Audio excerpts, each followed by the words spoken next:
This should be pretty broad.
If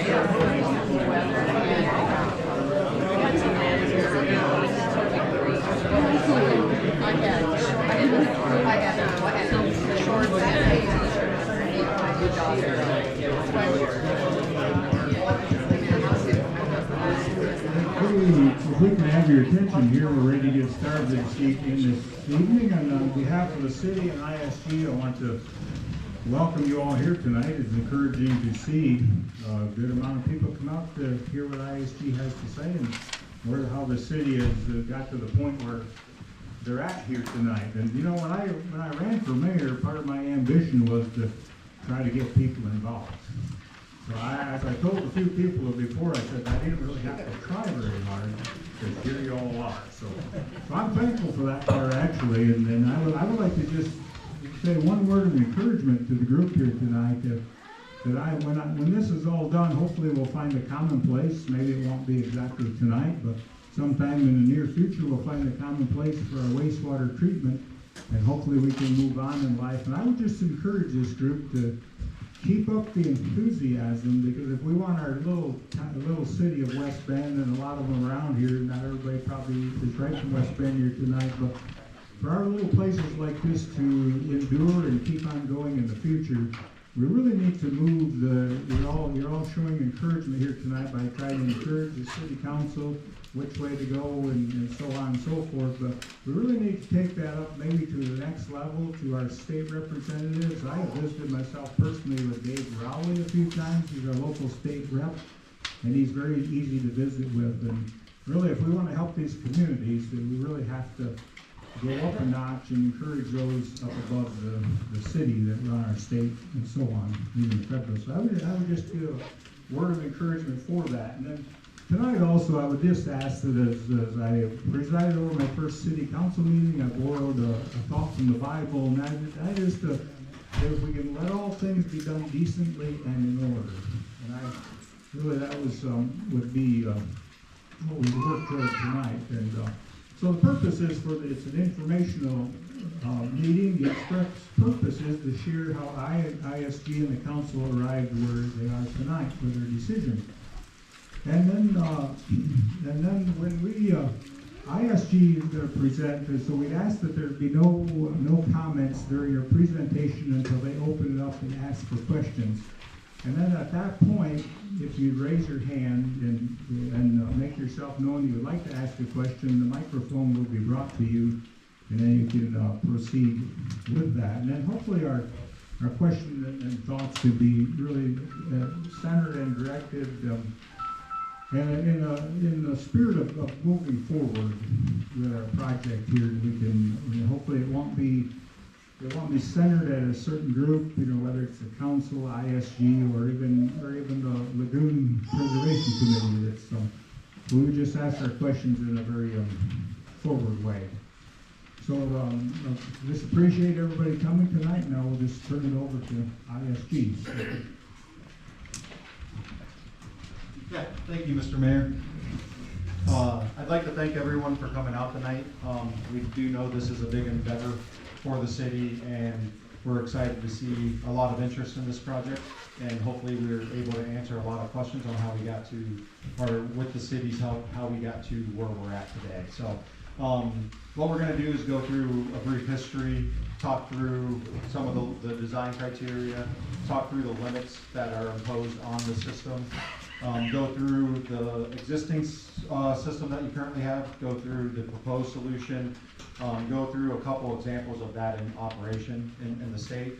And then we're going to go through one option that we discussed. That was actually when we were meeting with one of the industries. It was a different option, and we've taken a first stab at it. It's not fully developed, but we do have some preliminary information regarding it. And then ultimately at the end, we want to open it up for questions. We're going to go through a couple questions that we've already received to date and kind of get those answered right now or right away, and then we're going to open it up to the public to be able to ask any question that you may have, and then answer to the best of our ability. So I will go ahead and get things started. Oh yes, there is a comment box in the back. And so if you do have any comments, feel free to leave feedback, or if you have any additional questions that didn't get answered tonight, we can go ahead and take those in and answer them as we're able to. So The other thing is there is some refreshments in the back too, some water and some soda in the cooler back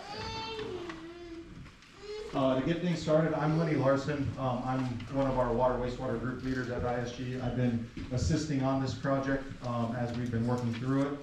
And I've been with ISG for about 15 years and have worked with small communities throughout the state of Iowa, mainly focusing on water and wastewater treatment needs, and I've worked on a lot of similar projects to this one that we're working on today. Okay. Hi, good afternoon. My name is Guadalupe Munoz Rocha, or Lupe for short. I'm a water wastewater engineer at ISG, based out of our Storm Lake office. I've been with ISG for 5.5 years now, and I've been working on this project for about the same time. Through my work at ISG, I've been able to visit and work with a lot of small communities, so I am fortunate in that aspect. Good evening, Tom Atkinson. I've been at ISG for about 3.5 years now. Worked in the water and wastewater world, worked with a group of operators that we have internally. So we do some operations for small communities that may not have their own operators, do training for operators.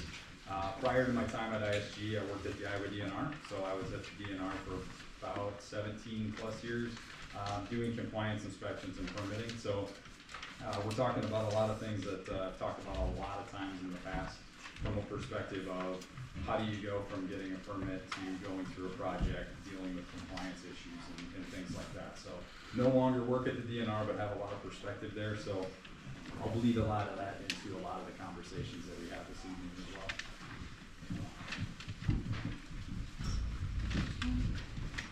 As Lenny mentioned, we'll go through a project overview. So just a little bit of background. The city of West Bend currently has a 3-cell controlled discharge leaving system that was originally designed in 1997, mostly to address BOD and which is biological oxygen demand, and then total suspended solids and pH. Up until 2019, those were the only things on the MPDS permit that the city had to address. But then your receiving stream, so Perry Creek, they did a stream designation that then received a new designation that set those new limits.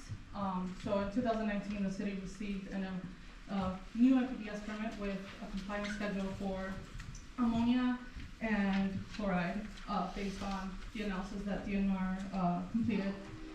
So at that time, the city engaged ISG, and usually when we sit down with communities, the first thing that we want to do is kind of set project needs and goals, right? So this is kind of the gist of most goals. It's not all inclusive. Some goals depend on the community that we're working with. But the first one, water quality, it's not just a local or even the state goal, that's national and I dare say global. We want to protect our water. Then the second one, meet current and future permit requirements.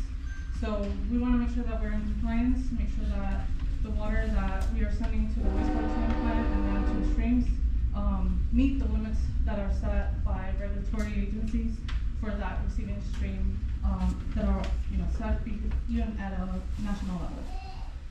The third one is support community and industrial growth. So obviously we want to design a system that is going to support population growth and whether that's current industries that are growing or to attract new industries. We want to make sure that we have enough space to receive not just their flows but also their loadings. The final one, the last one, provide a reliable and long-term solution. So like I said, we want to look into the future, so not just what can we receive now, but what can we receive in 20 years. And that also goes into the criteria that we set for the proposed solutions, right? We want to be able to grow it, we want to be able to add to it to then meet future limits as well. So here we just have a timeline of kind of what we went through with those goals in mind. So in 2019, the city engaged ISG. We started collecting data at the industrial level and then putting together data that the city is required to collect at the wastewater treatment plant. I know it might be small for the people in the back, but basically data collection has continued since 2019 until even now. We're currently looking at it, making sure that what we have proposed for flows and loads still makes sense since the report that was submitted in 2021. In 2025, that is when the city decided on the ammonia treatment technology and design started. And then now where we're at, we're still in design and then meeting with the industries as Lenny alluded to. So I know some of the questions that have been asked was what was evaluated. So as part of the DNR process, when we started a project, right, we kicked it off with DNR. There's reports, there's permits, information that needs to be submitted. One of those reports just includes evaluating multiple options. So one of the first options usually is reuse and recycle. So treating wastewater to a level that can be, so it can be reused, whether that's for irrigation or drinking. Currently there are no standards for that in Iowa and it's not really practicable. In addition to it'll just depend on demand. But again, it's all about feasibility, and there's regulatory concerns, and again, there's not really a standard for that. The second one was land application. So this was, what was calculated was just based on storage. There's a certain amount of days that the facility has to store in order to land apply. Based on the current system, it is undersized, so that was part of the reason that it was not considered afterwards. In addition to that, it's the land that's required to then actually apply that. The city would have to purchase, I think, quite a few acres. So that would also be a cost to the city. In addition to that, there's some operation concerns in terms of just permits, things that need to be submitted, testing, that it's a little bit more complicated for the operators of the city's wastewater treatment plant. The other option was regional treatment. That's something that usually DNR wants us to consider. So if the city of West Bend were to connect to another city that's either the same size or greater, what would that look like? So just based on bigger cities around you, we looked at the city of Algona. That would require connecting, I think like a 14-mile force main, in addition to all the other infrastructure that it would take to pump water there. So that would be a cost to the city, a larger cost to the city. And then in addition to that, at that time when we were looking at this, the city of Algona was already in the process of improving their wastewater treatment plant system. So that one was dismissed on that basis. And then we also looked at algae wheel, which is just basically wheels that are rotating in a tank that provides basically surface area for bugs to grow and then treat the wastewater. That option was dismissed just because of the cost that goes into the greenhouses and then additional infrastructure in order to pump water to that tank. The other option was a mechanical treatment plant.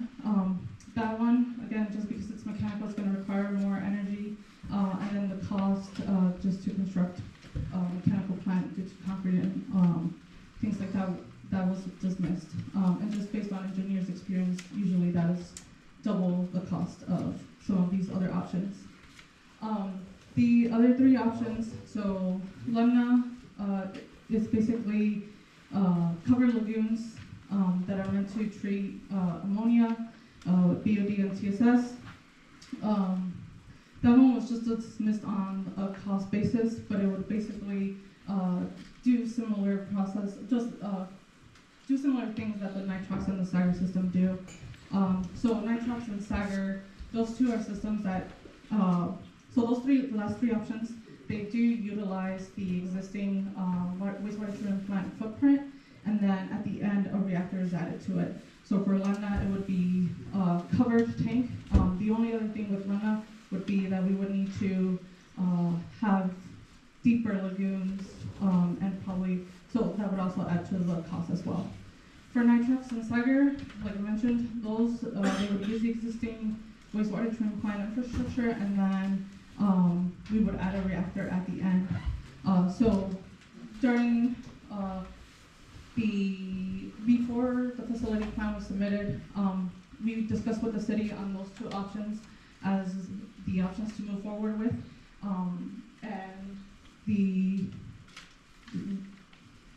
so those were the only two. Those were the two options that we had initially recommended to the city, and the city had gone to site visits for all three options, the last three options, so London, Nitrox, and Sagar, and so we looked at the criteria that we set in order for the city to then kind of make a decision and then submit to DNR. So the criteria that was evaluated in discussion with the city was cost. The first one was cost, right? We want to make sure that the city of West Bend is able to afford it. Operations and maintenance, right? We want our operators to be able to operate it. We want to make sure that they have some control of some of the aspects of the treatment. And then maintenance, is it something that are there parts that the operator can repair, replace? Is there, or are they parts that if they were to contact a servicer, if they would be able to repair and easily repairable or replaceable? Scalability, so we wanted something that the city can add on to in the future if needed, whether that's for flows or loads, that it would be easy to integrate additional treatment. And then reliability, right? We want a treatment system that is used to fluctuate, is able to still treat the wastewater if something were to fluctuate, whether that's flows or that's loadings. Adaptability, to me, future permanent limits, so it's more of is this compatible, or can this still be used to meet other limits? Can we add on to that system and then meet future limits? So that's the adaptability versus the scalability part. Consistently meet higher quality effluent. So again, something a little bit more predictable, that we know we can remove or treat the wastewater to certain levels.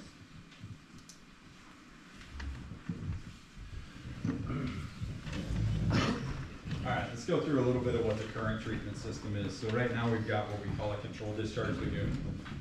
In short, what that means is we control that discharge by we fill it up, let it fill up for 180 days, and then after that 6-month time frame, we discharge it. So we control that discharge. It's not a continuous discharge system. It batches and discharges every spring and every fall. As Lupe mentioned, as that was designed originally, those are designed to treat the biochemical oxygen demand, the total suspended solids, and the pH. Those were the minimum standards that they had to meet when those systems were designed. The DNR had an approach at that point where those were very prominent systems. They were very reliable systems for small communities, not a lot of operation. There's no electricity out there. There's not a lot to have to do with that system, so it's relatively simple, right? I'm probably one of the bigger proponents of controlled discharge lagoons in Iowa. There's a bunch of them. They work great where they work and for what they were intended for. The mantra for controlled discharge lagoons were they had those base limits that they had to meet, but they would be able to comply with water quality standards if they were designed correctly, operated correctly, and maintained correctly. But that was all under the presumption that you're only going to discharge in the spring and the fall when you had heavy rains in the spring and the fall. You're going to discharge during that wet season. Dilution's the solution to the pollution, so you'd only discharge when it's raining out, and that's just fine, right? That worked for a lot of years.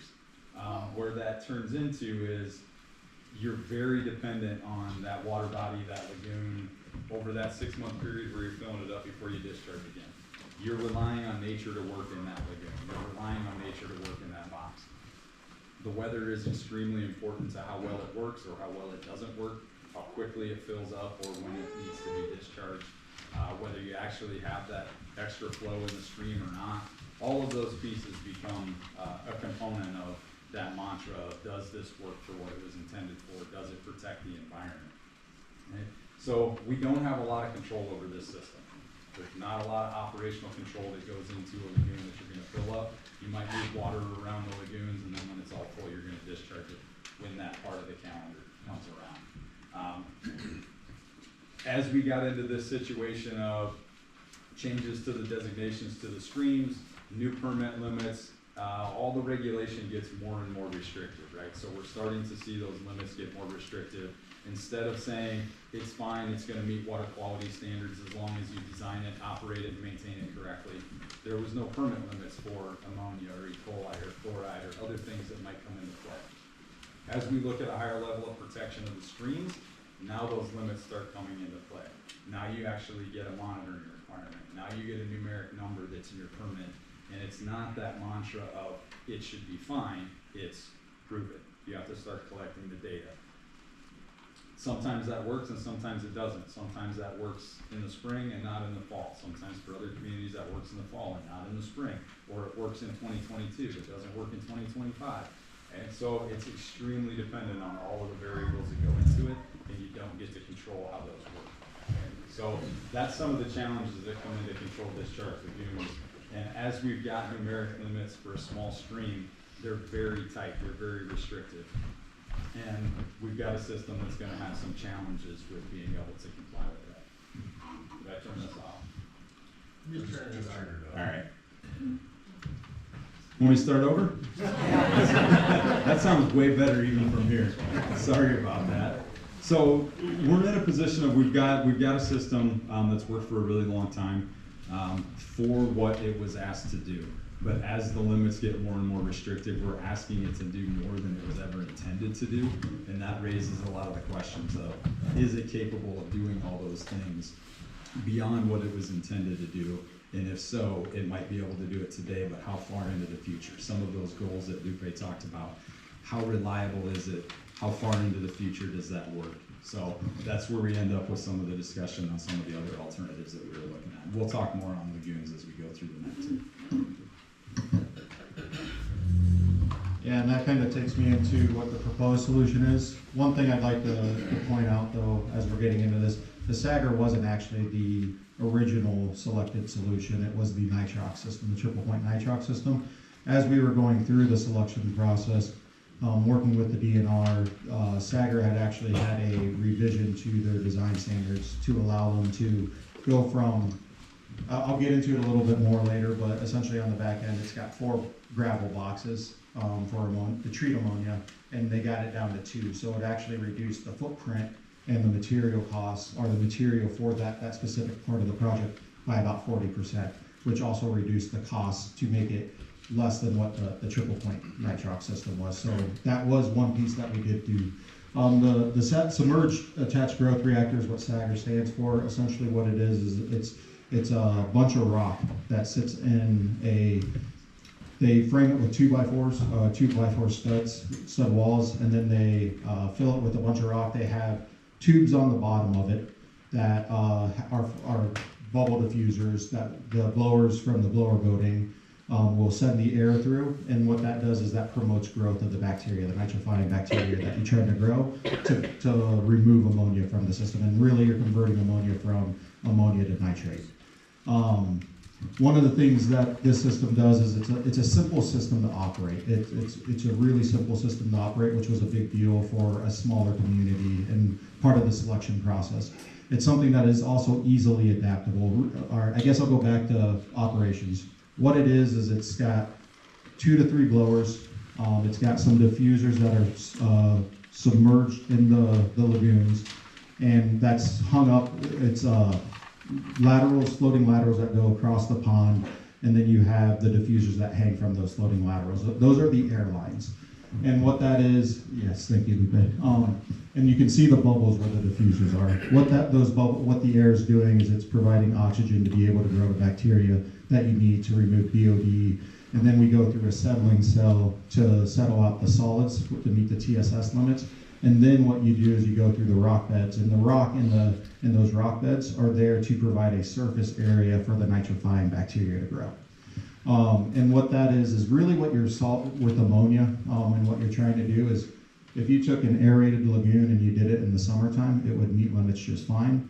but when you get the cold weather, that bacteria likes to go to sleep essentially, and it will go dormant, so then it's not able to function properly. So what we're doing is we're putting mulch over top to try and insulate it, keep the water as warm as you possibly can, and also having a bunch of rock, a bunch of surface area to have more bacteria there present, so you're able to remove that ammonia even during cold weather temperatures. Nexum is actually out of Canada, so that's part of the reason why it's become such a popular choice in the state of Iowa and the upper Midwest region. But a lot of these systems are very comparable. The Nitrox, Sager, Lunda systems, they're all very comparable in how they function and operate. It's really going to be site dependent on which one's going to be the most cost effective. The other thing that we like to do with these is reliability. It's going to produce a consistent ammonia limit. The one thing that you have to do during the fall time is you have to make sure you sequence your Sager beds properly, because it's got a primary Sager cells and it's got secondary, and you actually have to close offload to the primary cells to the secondary cells for a period of time, so you're able to grow the bacteria before the cold temperatures hit on that secondary cells. And then you open it back up before the cold weather hits to be able to meet the limits. The other thing with this is it's easily adaptable, so in the future if there was ever nutrients, I don't see that as being an immediate need. Nutrients, what I'm talking about is total phosphorus and total nitrogen. Those are only required for larger systems, so 1 million gallons per day or more, which you guys are a ways away, and I don't see them coming down to the smaller communities and asking them to meet those. But you can do quick additions and quick modifications to the system to adapt it to be able to meet those limits. That's part of the equation, is how easily adaptable it is. And then the other piece is, like I said, it's operationally, it's control. The biggest power user out there is the blowers, and then also the UV system on the back end. You'll have a UV disinfection system on the back end to inoculate the E. coli, or essentially remove the E. coli, the bacteria, before it goes to the stream. Kind of to go over the existing flows and loads. Currently, your plan is designed for 141,000 gallons per day. That's an average. That's your wettest period, or that's your dry weather. Never mind. Then you have your average wet weather flow, and that's over 180 days. So what that's doing is it's 250,000 gallons per day right now. And what that is your wettest 180 days rolling average over 180 days, and that's how you determine what that flow is. And then you got your max wet weather flow. That's just your max day flow that you see out at your wastewater plant. And then your BOD loading is 182 pounds per day, and that's a 30-day average, so that's a monthly average. And then TKN is 28 pounds per day. With the controlled discharge lagoon, one of the questions we have received previously is, could this lagoon be re-rated? And yes, it could. Your lagoons are large enough. Your primary cell is large enough where you could increase the BOD loading for it from 182 pounds to 300 to 350, somewhere in that general range. It's based on the surface area of your primary cell out there, which is your largest cell. But one thing as we're going through this, loadings are a factor in what you're determining. I'm not going to state that it's not a factor, but in the sense of this project, the biggest determining factor for having concerns with the lagoon being able to consistently meet the ammonia limit is how low that ammonia limit is. It's a tighter limit, and that is the bigger reason. Now, loadings are a big piece of it, but the tightness of the ammonia limit is a big reason. And Tom will go over the waste load allocation, which is talking about the limits a little later. And then for the proposed flows and loads, we have a dry weather flow of 141,000 gallons per day, so that did not change. An average wet weather flow, that's a 30-day average wet weather. Instead of over 180 days, it's over 30 days of rolling average, and that's 270,000 gallons per day. A max day flow of 498,000 gallons per day, and then a peak hourly of 950,000 gallons per day. For TKN, which is total colloidal nitrogen, organic nitrogen plus ammonia, you have 95 pounds per day for your 30-day average, 143 pounds for your peak day. BOD is up to 370 pounds per day on a 30-day average, and then 513 pounds per day for a peak day, and then TSS is 95 pounds per day and 143 pounds per day, respectively.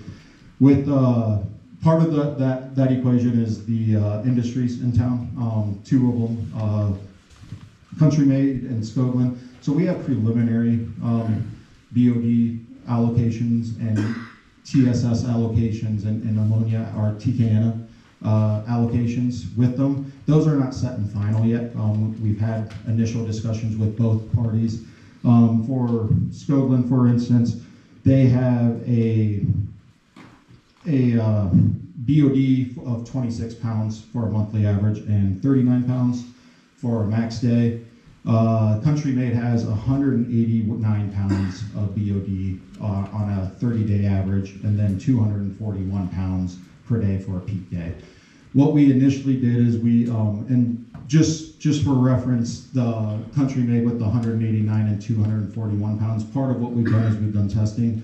They will have to pre-treat to consistently meet those limits right now. So there's still discussions. They haven't said that's what they're going to want.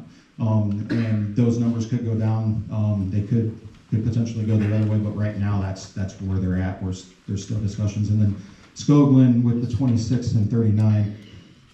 Initially, we didn't have all the data we wanted, so we had to kind of base it off of what flows they had and kind of some industry standards for the type of facility they had.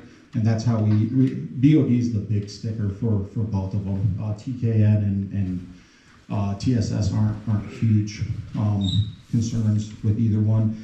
But with Skoglund, the 26 day is a monthly average, and we have gotten some testing. We're working through that. We've had initial discussions with Skoglund also. It doesn't mean that that's what it's going to stick with. That number could go down. It could go up if they ask. Presumably, it would probably go down. But at the end of the day, what that is that's a monthly average and the daily max. So that's how we worked through that. Some of the testing did show that it was reasonable, but like I said, those are discussions that are ongoing with the industry, and they could potentially change, which may change the overall BOD, our loadings, design loadings for the plant. For BOD, what that's really going to impact for the Sager system is the amount of the size of blowers that are out there, and then potentially the amount of diffusers that you have out there. The actual footprint of the system isn't going to change significantly because that's more based off a hydraulic capacity or a flow capacity, and both industries don't have a huge hydraulic input to the existing liquid system.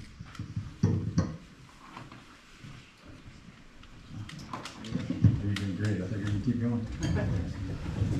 So, waste load allocations. These are essentially the calculations that the DNR is going to do to say, what can you discharge to the stream that you discharge to and still protect the aquatic life, still protect the recreational uses, protecting the environment. So they're going to take all the information about the facility, about the receiving stream, and they're going to calculate, if you discharge at this location at this rate, this is the limit that you get.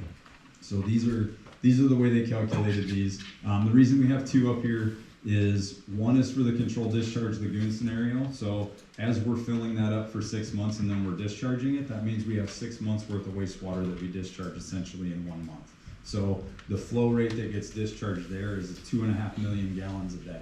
So we discharge that pretty quickly to get it back out of the system so that we can start filling it back up. As we go to some of the other alternatives, and as we're talking about the Sager system, those are continuous discharge. So what comes in that day generally goes out that day. So that's why we're seeing some of those calculations based on those flows of 140,000 to 270,000 gallons a day. So that changes that scenario, because as we're talking about protecting the environment, protecting the aquatic life, if we discharge more to that stream than it ever started with, we're essentially creating the stream. So we have to meet those water quality standards with every drop that we put into it. If we've got a smaller volume that is being discharged, we get to account for the dilution that's in that stream. So if we have some that's a little bit higher, we're diluting that in what's already in the stream. So our limits actually go up a little bit if we have a smaller discharge into a bigger receiving stream. But as we're discharging a large volume in a hurry into a small stream, our limits get really restricted. So at the times that we would discharge in those spring and fall, We're really looking at ammonia limits are really the driver here. The BOD, the TSS, the pH, those are federal standards that it doesn't matter where you're at in the country, you're gonna have those same limits generally for those because they're set by EPA. So unless we have to be more restrictive for those to meet the local conditions, those are the same across the entire country. Those are federal standards, but the ammonia, the E. coli, those things are gonna be determined by the state, by the stream that you discharge to. So really here we're talking about ammonia as our real kicker for the treatment that we're doing. And ammonia limits in the spring and in the fall, for the controlled discharge option, we're looking in that range of 2 to 2.5 milligrams per liter, 1.5 to 2 milligrams per liter. When you go to a continuous discharge, we get a little bit more there because we are a smaller discharge into a little bit of dilution, but we're still in that range of 2 to 2.5 milligrams per liter. Okay? So that is a lot to ask our controlled discharge lagoon to do to consistently meet those limits. Most of the time, back when I was a permit writer, if we saw numbers that were less than 4, we were pretty happy with that out of a controlled discharge lagoon. That meant it was working pretty well. But that's just kind of a rule of thumb at that time. Now that we're asking them to do, 1 to 2 milligrams per liter, that's asking it to do a whole lot more than they were ever asked to do. So we're comparing these and asking ourselves, asking the city, are we comfortable with setting the system to consistently try to meet these? And those are the targets we're chasing for either of the systems. So looking at that controlled discharge lagoon versus the continuous discharge Sager system, what do we have to target for those limits? And we're really targeting those low level 1 to 2, maybe 3 milligrams per liter of ammonia consistently throughout the year. That becomes the challenge that we're trying to achieve. To go over, I'll make these a little quicker, to go over a couple examples of a Sager system in operation. Ruthven, Iowa, that is actually one where the city did go visit along with other treatment technologies. That one was put into operation in around 2022. They also had a 3-cell controlled discharge lagoon. Their situation was a little more unique than even here, such that the soils that their existing controlled discharge lagoon were built on was peat, and peat makes it awfully hard because it's soft and it will settle. So they couldn't add fill to it. They couldn't build a clay liner on it, so they actually had to do a synthetic liner.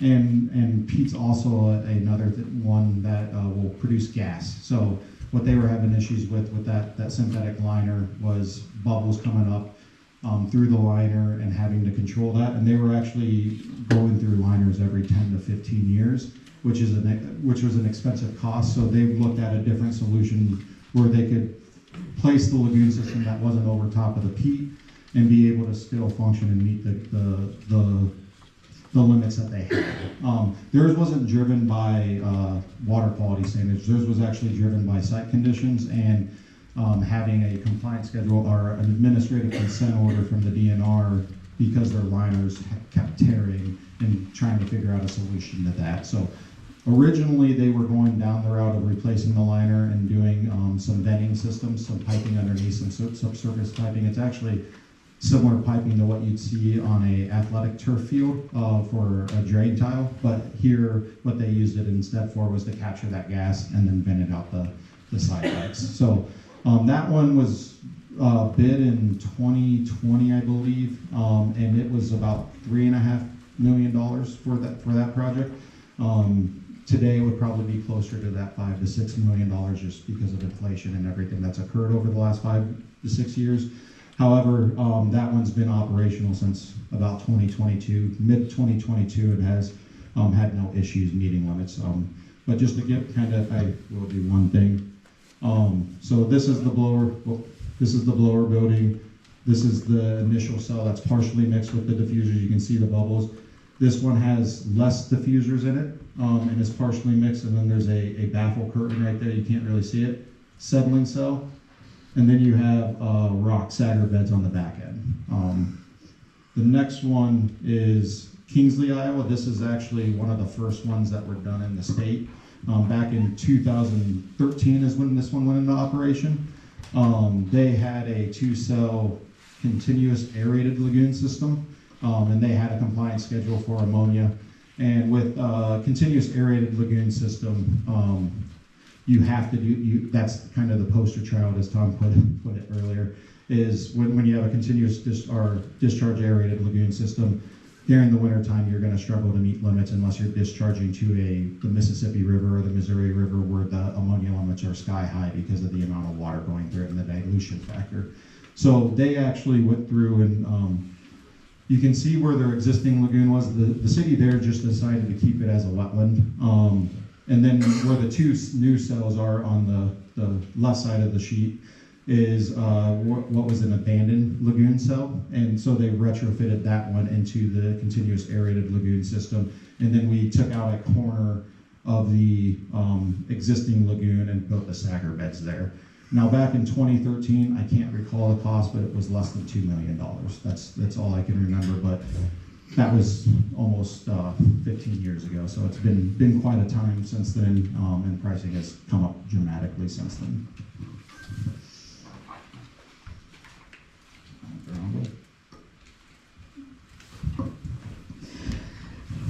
So now that Lenny has gone through some of those sites, we wanted to go through kind of where we're at for the design for the city of West Bend. So based on the flows and loads and the sizing determined